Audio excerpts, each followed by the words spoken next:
respected Vice Chairman, SETU Aayog, Joshi sir, distinguished guests from different government departments, industry leaders, academicians, and the vibrant youth of this country. First of all, I am grateful to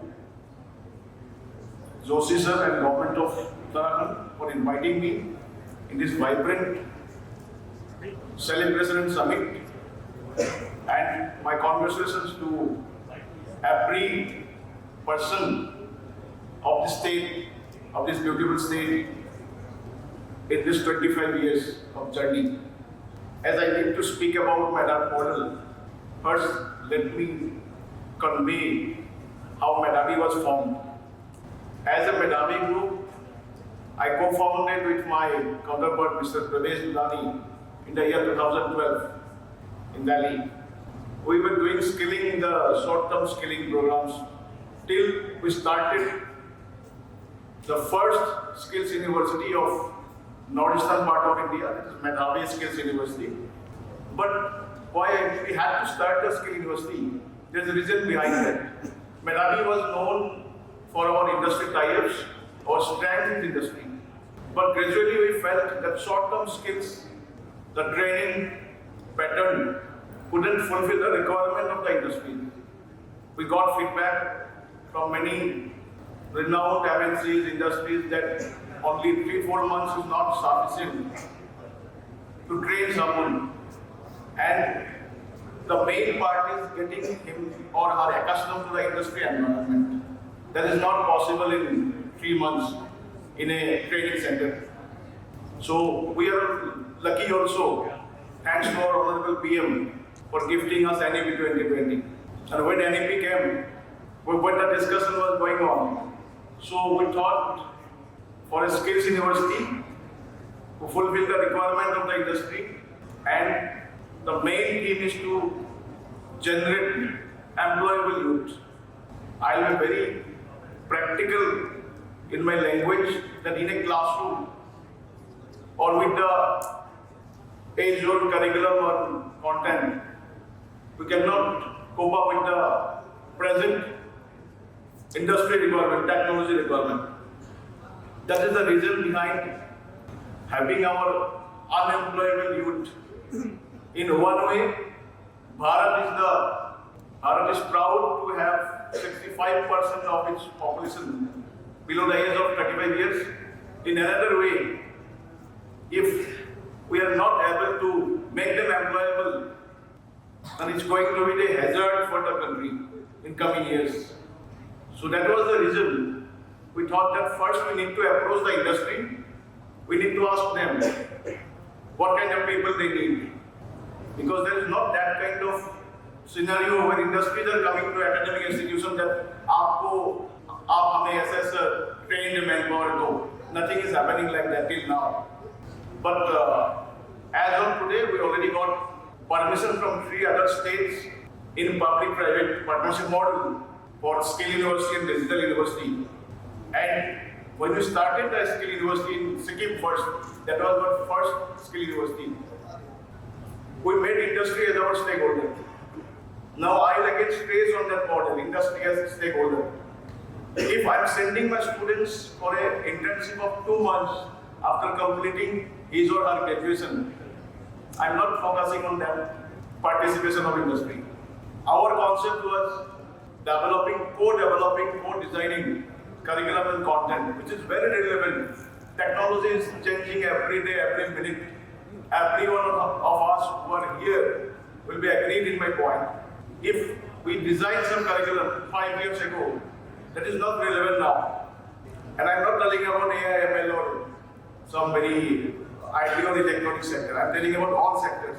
I'm telling about hospitality also. Though many people will not be agree with me, but it's applicable in every sector. It's applicable even in agriculture and veterinary also. So the point was to co-design curriculum with the industry, with the relevant industry. We did that. We got huge response from the big industries of the country. And along with that, Another component was to invite the industry professionals as our faculty. Generally, in universities, we see that the PhD holders who come from traditional platform or traditional background, they generally become the professor, lecturer, whatever you say. But following the UGC norms, following NAP, we made a structure where the industry professionals who had 15 or 20 years of experience in the relevant field. Suppose someone is working in operation theatre, OT, from last 20 years. So they are eligible to become faculty of a skill university. So we developed that model, and initially we launched programs in hospitality, healthcare, pharma, automotive, electronics, in all the sectors. Let me give you some examples which were very unique. Like we know about one program, sound engineering, which is a very highly demanding program. Yeah, I have 5 minutes left, so I'll cover in next 4 minutes. So in sound engineering, there is huge job opportunity across the world. I'm not telling about Bharat, across the world. But there is no such degree programs in the country which could be developed, which could train our youth so that they are very efficient to work in that sector. So we developed sound engineering with Whitmill Recording Studio, Dublin, Ireland. They are counted as the best studio in the world, and with one Indian music composer group before a project. So that kind of model we developed in aerospace manufacturing with Akers Group, Boeing and Airbus parts manufacturer in Karnataka.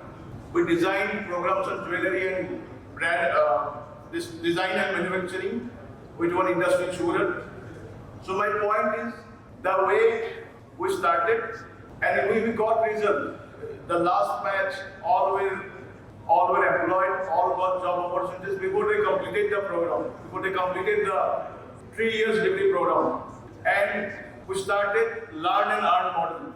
So many industry representatives are present here. Everyone knows this model, that while the student is doing their OJT on the job training in the industry, they are getting a stipend of 12 to 14,000. In that model, we signed with different industry. And it is a just statement from maximum industries was that before the candidate completed his or her graduation or post-graduation, they were more efficient than their seniors in their particular field. Like if someone is working in Eicher Motors in automotive manufacturing, as was launched by us, so the supervisors told that they are better than the mechanical engineers, due to the experience, due to the software experience. So in a similar pattern, we were working in the hotels in Hyatt Group, in ITC, in DAS Group. So they got agreed that your students are better than the graduates who have already completed, who are working here from last 2 years. Because the students got their practical experience from the first day, following the UGC guidelines, which allows you 60% of your program can be in the industry. So that model we followed. I don't have much time, but I want to say that we want to work with Uttarakhand government also, and I request Joshi sir to help us in that way, so that we can design some programs for Uttarakhand. And already we have some programs like homestay tourism, which is very relevant for the state. Like we have presence in the whole country, to the tie-ups with the different defense forces, with the different state government skilling departments, with other departments who are already working. But as a skill university, we can also work in Uttarakhand. So I love these words, since my time is over. Thank you so much again. Jai Hind, Jai Bharat.